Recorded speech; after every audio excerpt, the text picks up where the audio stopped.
in all of this, it's all about the spin a little bit, isn't it?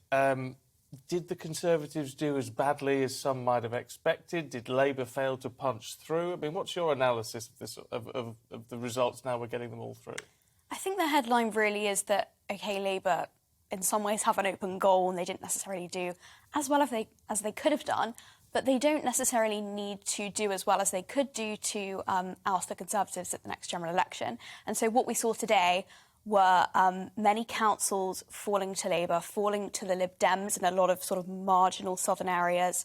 Obviously, Westminster and Wandsworth going to to Labour, of course, when they've been Conservative for a very long time. And I think this does not bode well for the next general election because thinking forward, in terms of the economy especially, are things going to get better for the government?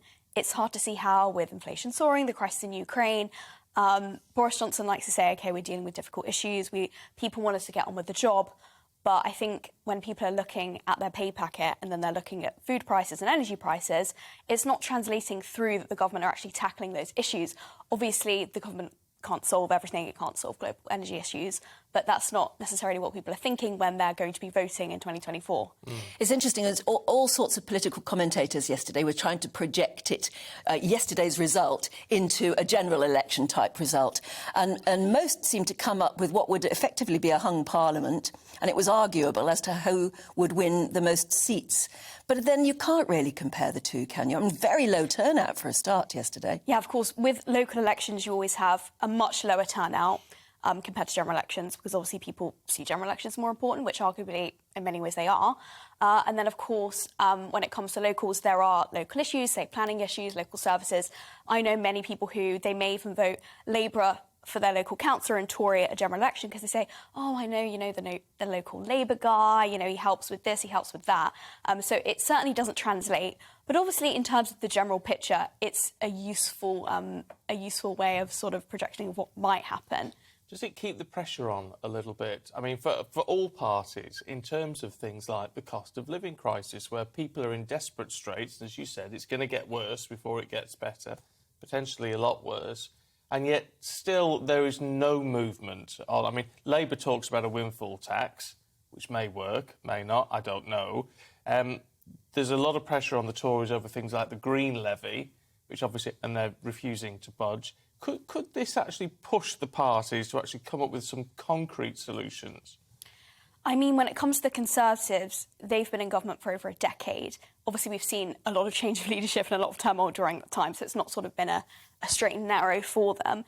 But I think when people are thinking about the energy prices, even though, energy prices, for example, it's a global issue. They're rising globally because of post-COVID bounce back, because of the crisis in Ukraine.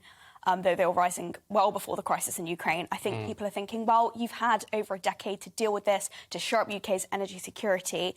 Even though we don't, for example, import tons of gas from Russia, it affects the price of gas. So why are we relying on gas and why are we relying on importing gas? And I think that at least as outsiders somewhat, Labour has more of an angle to sort of argue that they're better at dealing with it.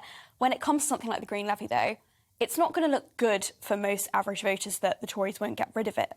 But it really doesn't make that much of a difference in terms of the energy prices, because the reason they're rising is because of wholesale gas prices, unfortunately. Do you think Beergate had anything to do with the reason that Keir Starmer didn't do quite as well as he might have hoped? I mean, I think that's one way of looking at it. And I think that sort of looking at the news cycle yesterday, I think it's more that could be an issue going forward. Because this kind of Beergate thing, I think, lots of maybe Conservative voters, maybe traditional Labour voters who might have voted Brexit are eager to criticise it. And I think, to be honest, from Keir Starmer's statements in the past, it does look like hypocrisy, because he's doing similar things to what Boris Johnson has been found guilty of doing in Downing Street and what he may have done, because there may still be more fines to come. I think that maybe a small dent, I think it possibly didn't impact it that much because it hadn't sort of escalated to that point until after the polls had closed on Thursday.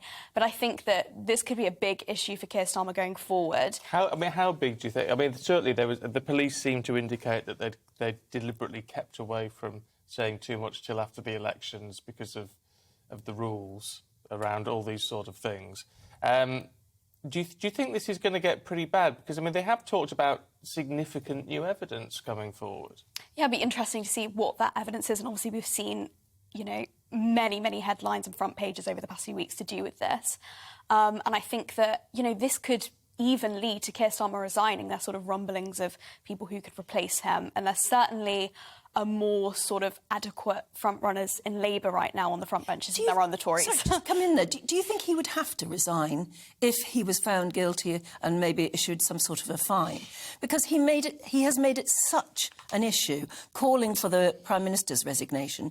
If he himself is fined, and of course we don't have any idea, he'd have to resign himself, wouldn't he? I mean, obviously that's an issue for him to decide. However, he did, in fact, at one point actually say that Boris Johnson should resign or possibly resign because he was under investigation. So it'd be interesting to see. So we may already be in that position. I mean, yeah, who knows? He could be packing his bags right now. Yeah.